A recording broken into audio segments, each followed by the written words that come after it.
Time Management Secrets to Balance Work, Home and Kids for Working Moms। मेरा नाम प्रीति है और आपका स्वागत है मेरे channel A Good Life Tale पर। अगर आप एक वर्किंग मदर हैं तो मुझे पता है कि आप हर दिन एक नए चैलेंज से गुजरती हैं। इसलिए क्योंकि मैं भी कुछ दिनों पहले ऐसे ही चैलेंजेस से गुजर रही थी, जहां मेरे पास एक फुल टाइम जॉब और एक छोटी सी बेटी थी। मेरी बेटी अब पहले से बड़ी हो गई है और ज़िंदगी पहले से बेहतर। आई नो कि एक तरफ ऑफिस के आपके डेडलाइंस और मीटिंग्स होती हैं, तो दूसरी तरफ घर के काम और बच्चों की जिम्मेदारी, और इन सब के बीच कभी कभी गिल्ट का एक बड़ा बोझ बन जाता है। लेकिन ये एक बात याद रखना, हम परफेक्ट होम का सपना नहीं देख रहे हैं, हम एक हैप्पी होम का सपना देख रहे हैं। तो आज मैं आपके साथ कुछ प्रैक्टिकल टिप्स शेयर करने वाली हूँ, जिसकी मदद से आप अपने ऑफिस के काम, घर के काम और बच्चों के बीच में एक बैलेंस बना पाएंगी। से गुड बाय टू गिल्ट। सबसे पहले गिल्ट को अपने दिल से निकालकर ऐसी किसी कबर्ड में रख दीजिए जिसे आप कभी ना खोलें। मतलब आप जो भी कर रही हैं वो आपके घर और बच्चों के लिए बेस्ट है, उनके फ्यूचर के लिए, उनकी फाइनेंशियल हेल्प के लिए बहुत ज़रूरी है। आप एक सुपर वुमन बनने की कोशिश ना करें, क्योंकि आप एक इंसान हैं और आपकी कोशिश ही सबसे ज़रूरी है। चाहे थोड़ी बहुत चीज़ें इधर उधर हो जाए, आपको अपने आप को इस मामले में गुनहगार नहीं मानना है, अपने आप को किसी गिल्ट में नहीं रखना है। एक बार जब आप गिल्ट को साइड रखकर प्रैक्टिकल बन जाएंगी ना, तो आपको बेहतर फील होगा और साथ साथ आपके घर वालों को भी। हेल्प लेना आपका हक है। आपको घर के काम में मदद लेना ज़रूरी है। एक मेड हायर करना आपका हक है। अगर कोई मना करे तो मना करने वालों से प्लीज़ कहिए कि वो आपके काम में अपना हाथ भी बढ़ाए, उनकी रिस्पॉन्सिबिलिटीज़ भी निभाए। बर्तन, झाड़ू या पोछा, जो काम सिंपल हो, जो मेड कर सकती है, उसे मेड से ज़रूर कराएं। क्योंकि जब आप दिन रात अनप्रोडक्टिव कामों में घिरे रहते हैं ना, तो इम्पॉर्टेंट चीज़ें जैसे आपका और आपके हस्बैंड का रिश्ता, आपका और आपके बच्चों का रिश्ता, आपके बच्चों की पढ़ाई, ये सारी चीज़ें पीछे छूट जाती हैं। तो जब आप एक नौकरी में हैं ना, तो आप मेक श्योर करें कि आपकी प्रायोरिटी लिस्ट बहुत क्लियर हो। आपकी प्रायोरिटी में सबसे पहले आपके परिवार का मेंटल हेल्थ, इमोशनल हेल्थ है। सेकंड है कि आपके बच्चे क्या पढ़ाई कर रहे हैं, उन्हें कैसी अपब्रिंगिंग मिल रही है। तीसरा और बहुत इम्पॉर्टेंट हिस्सा, जो कि आपकी पूरी फैमिली की बुनियाद है, वो है आपका और आपके हस्बैंड का रिलेशनशिप। मेरा कहने का मतलब है, अगर आप इन लोगों के साथ वक्त ना बिता पाएँ तो बाकी सब कुछ बेकार है। इसलिए झाड़ू, पोछा, बर्तन जैसी चीज़ें जो बहुत इम्पॉर्टेंट नहीं हैं, डस्टिंग एट्सेट्रा, ये सारी चीज़ों के लिए आप हेल्प ज़रूर हायर करें। मैं समझ सकती हूँ कि आप में से कई लोगों के लिए ये कंफर्टेबल नहीं होगा, लेकिन आज अगर आप ये पैसे अपने आप में इन्वेस्ट करते हैं तो कल आपकी सैलरी बढ़ जाएगी, क्योंकि आप अपने काम को ज़्यादा फोकस और खुशी से कर पाएंगे। जॉब ज़रूर करें, बट जॉब एनवायरनमेंट, जॉब का डिस्टेंस, ये सारी चीज़ें ध्यान रखें। अगर आज के डेट में आप किसी ऐसे ऑफिस में काम करते हैं जहां ट्रैवल करने में ही आपको रोज़ 2 घंटे 3 घंटे लग जा रहे हैं, तो कोशिश करें कि आप जॉब स्विच करके आसपास के एरिया में आ जाएं, या अगर आप रेंट के घर में रहते हैं तो आप अपना एकोमोडेशन चेंज करके ऑफिस के आसपास कर सकते हैं। इससे आप बहुत सारा वक्त अपने फैमिली मेम्बर्स के साथ बिता पाएंगे और आपकी लाइफ की क्वालिटी बेटर हो जाएगी। साथ ही काम में जल्दी पहुँच पाएंगे, बेटर फोकस कर पाएंगे। तो इस बारे में ज़रूर सोचिएगा। वीकेंड्स को अपना सुपर पावर बनाइए। सैटरडे और संडे आपकी लाइफ का बहुत क्रिटिकल हिस्सा है। सबसे पहले इसलिए क्योंकि इस दिन आप अपनी फैमिली पे ध्यान दे सकते हैं, खुद पे ध्यान दे सकते हैं, साथ ही साथ अपने घर की सारी चीज़ों को मैनेज कर सकते हैं। सो सैटरडे का दिन होना चाहिए आपके घर के सारे इम्पॉर्टेंट क्रिटिकल चीज़ों के लिए, जैसे कि डीप क्लीनिंग। और डीप क्लीनिंग में पूरे घर को एक दिन में चमकाने की कोई ज़रूरत नहीं है। हर सप्ताह सिर्फ एक छोटा सा काम निकालें, जैसे कि फ्रिज क्लीनिंग या सोफ़ा हटा के झाड़ू दिलाना एट्सेट्रा। सैटरडे के दिन आप कपड़ों का लोड लगाएं, कपड़ों को आयरन के लिए दें या खुद से करें। ये सारी चीज़ें आप सैटरडे को करें।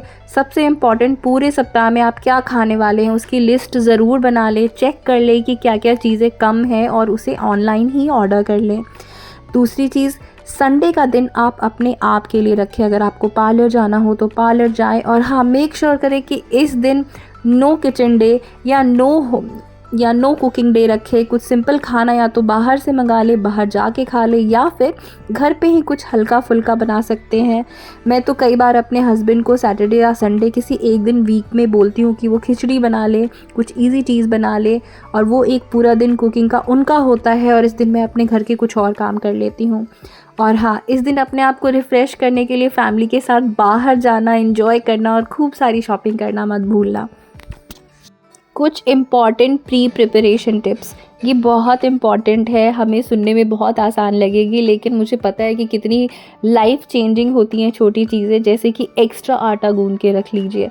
मुझे पता है कई लोग प्रेफर नहीं करते कि फ्रिज में रख करके चीज़ें यूज़ करें, बट ट्रस्ट मी, बाहर का खाना खाने से कहीं बेहतर है कि आप एयर टाइट बॉक्स में आटा गूंद के रख लीजिए, जो कि एटलीस्ट नेक्स्ट डे के 3 टाइम को कवर कर ले।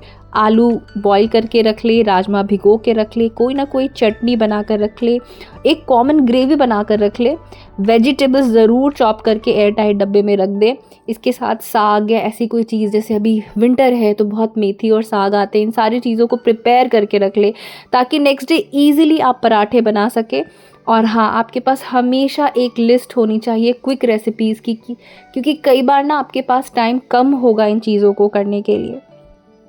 मॉर्निंग रूटीन, अच्छा यहाँ पे हाथ मेरा भी तंग है, सुबह कई बार उठने में मैं लेट हो जाती हूँ, आपसे बिल्कुल झूठ नहीं कहूँगी। तो कोशिश कीजिए कि बस ज़रा से जल्दी उठ जाए जिस टाइम पे आप उठते हैं उससे, और थोड़ा सा वक्त अपने स्ट्रेचिंग और मेडिटेशन को दे दे, क्योंकि दिन भर की जो स्ट्रेस और टेंशन होती है ना, उससे दिमाग बिल्कुल ख़राब होने लगता है। लेकिन जब आप मेडिटेट करते हैं तो आपका दिमाग बहुत शांत रहता है, और ये मेरी खुद की आजमाई हुई बात है। सुबह 30 मिनट अगर पहले उठ सके तो बहुत अच्छा है, या फिर 10 मिनट भी पहले उठ जाए, ये समय आपके लिए है। आप खुद पे स्पेंड कर ले, कुछ अच्छा सा ब्रेकफास्ट प्रिपेयर कर ले, थोड़ा रिलैक्स होके चाय पी ले, हस्बैंड के साथ बैठ जाएं, तो सुबह की शुरुआत अच्छी होगी ना तो पूरा दिन ही अच्छा जाएगा। पावर नैप से खुद को रिचार्ज कर लीजिए। ऑफिस से आने के बाद ज़रूर 15 मिनट की नैप लेनी चाहिए।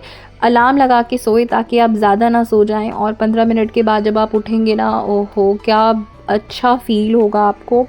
आप उठ जाए, अच्छी सी चाय पी ले, जो भी पीते हैं आप, ग्रीन टी या नॉर्मल मिल्क वाली टी। उसके बाद फैमिली मेम्बर्स के साथ थोड़ा बैठ के उनसे बातें कर ले 10-15 मिनट, बहुत रिलैक्स फ़ील करेंगी। बच्चे को उसी वक्त पढ़ाने बिठा दे, साथ के साथ किचन में जैसे ही जाने का टाइम हो कोशिश करें थोड़ा अर्ली किचन में चले जाएं। मल्टीटास्किंग कीजिए। मुझे पता है कि बच्चों का एक तरफ होमवर्क चलता रहता है और एक तरफ हमारी कुकिंग चलती रहती है, जो कि बिल्कुल नॉन स्टॉप है। मैं ज़्यादातर अपने हस्बैंड को ना बच्चे की पढ़ाई में इंगेज करती हूँ। वो ज़्यादा, उनके पास पेशेंस नहीं है तो मुझे ही पढ़ाना पड़ता है, बट एग्जैक्टली क्या पढ़ाना है, जैसे कोई मैं ना वीकेंड को टेस्ट पेपर्स वगैरह बना के रख लेती हूँ। तो अगर आप टेस्ट पेपर आपने बनाया हुआ है या फिर कोई होमवर्क ही है, तो एग्जैक्टली कि क्या क्या स्टेप करने हैं वो आप अपने हस्बैंड को अच्छे से समझा दें और बच्चे को उनके साथ बिठा दें काम करने के लिए। मीनवाइल आप किचन में रोटी या सब्ज़ी आप जो भी बना रहे हैं वो फटाफट बना ले, तो एक तरह से ना डबल काम हो जाएगा। आप भी अपने काम पे लगे रहेंगे और बच्चा भी पढ़ाई करते रहेगा। ऑफिस को घर पे मत लाए। आपके लिए एक बाउंड्री सेट करना बहुत ज़रूरी है। मुझे याद है कि मुझे इनिशियली ये बाउंड्री सेट करना नहीं आता था।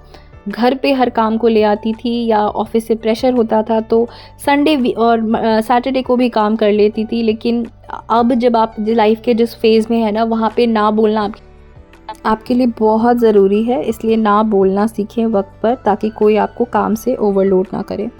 अपने आप को डी स्ट्रेस करने के तरीके सीखे। जब मैं ऑफिस से आती थी ना, वीक एंड होते होते तक पूरा सर दुख जाता था, स्ट्रेस से भर जाती थी मैं। तो ऐसे में ना खुद की केयर करना, जैसे ऑयलिंग करना, फेस रूटीन करना, ये सारी चीज़ें ना मुझे काम होने में बहुत मदद करती थी। और आपके पास भी ऐसी रूटीन होनी चाहिए जिससे आप हर रात को इनफैक्ट काम डाउन महसूस करो। स्पेशली वीकेंड को तो अपनी अच्छी सी सेल्फ़ केयर करना बहुत ज़रूरी है। पेडिक्योर कर लो, फेशियल कर लो। अगर आप बाहर नहीं जा सकते कोई बात नहीं, घर पे ही इन चीज़ों को आप मैनेज करने की कोशिश करो। और हाँ, एक और मेरा सीक्रेट है जिससे मैं बहुत बेटर फील करती थी, वो है राइटिंग डायरी। मुझे जिन जिन बातों की ऑफ़िस में स्ट्रेस होती थी, किसी कलीग ने कुछ कह दिया, मैनेजर ने कुछ कह दिया, कुछ गलत बात जहाँ पे आपको चुप रहना पड़ रहा है या सुनना पड़ रहा है, उन सब बातों को मैं डायरी में लिख देती थी। इनफैक्ट घर पे भी अगर कुछ हुआ तो मैं उन बातों को ना डायरी में लिख के सो जाती थी और धीरे धीरे अपने आप ही दिमाग में उन चीज़ों के जवाब, उनको डील करने की शक्ति मुझे मिल जाती थी। तो आप ये तरीका भी ट्राई कर सकते हैं। तो ये थी मेरी सारी टिप्स जो हर वर्किंग मॉम के लिए हेल्पफुल हो सकती है। याद रखिए, परफेक्ट मॉम या परफेक्ट होम बनने का प्रेशर लेने की ज़रूरत नहीं है। हम सब अपने तरीके से यूनिक है, स्पेशल है और अपना बेस्ट कर रहे हैं। अपने गिल्ट को कहिए बाय बाय और अपने मेंटल हेल्थ का ध्यान रखिए। आप जो भी कर रही हैं, आपकी फैमिली आपको बहुत प्राउड फील करती है। अच्छा, अगर आपको ये वीडियो पसंद आई हो, हेल्पफुल लगी हो, तो आप इस वीडियो को शेयर ज़रूर करिएगा उन लोगों से जिन्हें इस वीडियो की ज़रूरत है। लाइक कीजिएगा और हाँ, मेरे चैनल को ज़रूर सब्सक्राइब कीजिएगा। ऐसी ही यूज़फुल वीडियोस आपके अपने channel A Good Life Tale पे आपका हमेशा इंतज़ार करती है। आपसे मिलूँगी नेक्स्ट वीडियो में, तब तक के लिए बाय बाय। Thank you.